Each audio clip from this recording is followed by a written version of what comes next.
بسم اللہ الرحمن الرحیم۔ الروم نام پہلی ہی آیت کے لفظ غلبت الروم سے ماخوذ ہے۔ زمانہ نزول آغاز ہی میں جس تاریخی واقعے کا ذکر کیا گیا ہے اس سے زمانہ نزول قطعی طور پر متعین ہو جاتا ہے۔ اس میں ارشاد ہوا ہے کہ قریب کی سرزمین میں رومی مغلوب ہو گئے ہیں۔ اس زمانے میں عرب سے متصل رومی مقبوضات اردن، شام اور فلسطین تھے، اور ان علاقوں میں رومیوں پر ایرانیوں کا غلبہ 615 عیسوی میں مکمل ہوا تھا۔ اس لیے پوری صحت کے ساتھ یہ کہا جا سکتا ہے کہ یہ سورت اسی سال نازل ہوئی تھی، اور یہ وہی سال تھا جس میں ہجرت حبشہ واقع ہوئی۔ تاریخی پس منظر جو پیشن گوئی اس سورہ کی ابتدائی آیات میں کی گئی ہے وہ قرآن مجید کے کلام الہی ہونے اور محمد صلی اللہ علیہ وسلم کے رسول برحق ہونے کی نمایاں ترین شہادتوں میں سے ایک ہے۔ اسے سمجھنے کے لیے ضروری ہے کہ ان تاریخی واقعات پر ایک تفصیلی نگاہ ڈالی جائے جو ان آیات سے تعلق رکھتے ہیں۔ نبی صلی اللہ علیہ وسلم کی نبوت سے 8 سال پہلے کا واقعہ ہے کہ قیصر روم مورس کے خلاف بغاوت ہوئی اور ایک شخص فوکاس تخت سلطنت پر قابض ہو گیا۔ اس شخص نے پہلے تو قیصر کی آنکھوں کے سامنے اس کے 5 بیٹوں کو قتل کرایا، پھر خود قیصر کو قتل کرا کے پاک بیٹوں کے سر پشتم دنیا میں برسر عام لٹکوا دیے، اور اس کے چند روز بعد اس کی بیوی اور 3 لڑکیوں کو بھی مروا ڈالا۔ اس واقعے سے ایران کے بادشاہ خسرو پرویز کو روم پر حملہ آور ہونے کے لیے بہترین اخلاقی بہانہ مل گیا۔ قیصر موریس اس کا محسن تھا، اسی کی مدد سے پرویز کو ایران کا تخت نصیب ہوا تھا۔ اسے وہ اپنا باپ کہتا تھا۔ اس بنا پر اس نے اعلان کیا کہ میں غاصب فوکاس سے اس ظلم کا بدلہ لوں گا جو اس نے میرے مجازی باپ اور اس کی اولاد پر اٹھایا ہے۔ 603 عیسوی میں اس نے سلطنت روم کے خلاف جنگ کا آغاز کیا، اور چند سال کے اندر وہ فوکاس کی فوجوں کو پے در پے شکستیں دیتا ہوا ایک طرف ایشیائی کوچت میں ایڈیسا موجودہ اورفا تک، اور دوسری طرف شام میں حلب اور انطاکیہ تک پہنچ گیا۔ روم کے آیان سلطنت یہ دیکھ کر کہ فوکاس ملک کو نہیں بچا سکتا، افریقہ کے گورنر سے مدد کے طالب ہوئے۔ اس نے اپنے بیٹے ہیراکل کو ایک طاقتور بیڑے کے ساتھ قسطنطنیہ بھیج دیا۔ اس کے پہنچتے ہی فوکاس معزول کر دیا گیا، اس کی جگہ ہیراکل قیصر بنایا گیا، اور اس نے برسر اقتدار آ کر فوکاس کے ساتھ وہی کیا جو اس نے مورس کے ساتھ کیا تھا۔ یہ 610 عیسوی کا واقعہ ہے، اور یہ وہی سال ہے جس میں نبی صلی اللہ علیہ وسلم اللہ کی طرف سے منصب نبوت پر سرفراز ہوئے۔ خسرو پرویز نے جس اخلاقی بہانے کو بنیاد بنا کر جنگ چھیڑی تھی، فوکاس کے عزل اور قتل کے بعد وہ ختم ہو چکا تھا۔ اگر واقعی اس کی جنگ کا مقصد غاصب فوکاس سے اس کے ظلم کا بدلہ لینا ہوتا تو اس کے مارے جانے پر اسے نئے قیصر سے صلح کر لینی چاہیے تھی، مگر اس نے پھر بھی جنگ جاری رکھی، اور اب اس جنگ کو اس نے مجوسیت اور مسیحیت کی مذہبی جنگ کا رنگ دے دیا۔ عیسائیوں کے جن فرقوں کو رومی سلطنت کے سرکاری کلیسا نے ملحد قرار دے کر سالہ سال سے تختہ مشق ستم بنا رکھا تھا، یعنی نستوری اور یعقوبی وغیرہ، ان کی ساری ہمدردیاں بھی مجوسی حملہ آوروں کے ساتھ ہو گئیں، اور یہودیوں نے بھی مجوسیوں کا ساتھ دیا، حتیٰ کہ خسرو پرویز کی فوج میں بھرتی ہونے والے یہودیوں کی تعداد 26,000 تک پہنچ گئی۔ ہیراکل آ کر اس سیلاب کو نہ روک سکا۔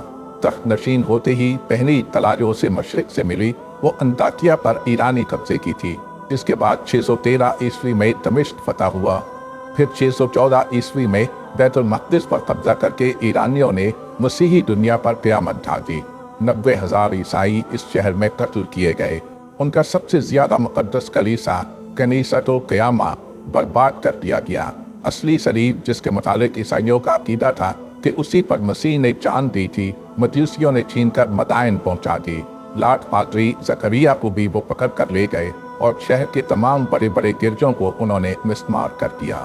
اس فتح کا نشہ جس بری طرح خسرو پرویز پر چڑھا تھا، اس کا اندازہ اس خط سے ہوتا ہے جو اس نے بیت المقدس سے ہیراکل کو لکھا تھا۔ اس میں وہ کہتا ہے، سب خداؤں سے بڑا خدا، تمام روئے زمین کے مالک خسرو کی طرف سے اس کے کمینہ اور بے شعور بندے ہیراکل کے نام۔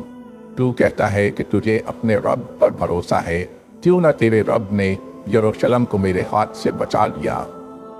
اس فتح کے بعد 1 سال کے اندر اندر ایرانی فوجیں اردن، فلسطین اور جزیرہ نمائے سینا کے پورے علاقے میں قابض ہو کر حدود مصر تک پہنچ گئیں۔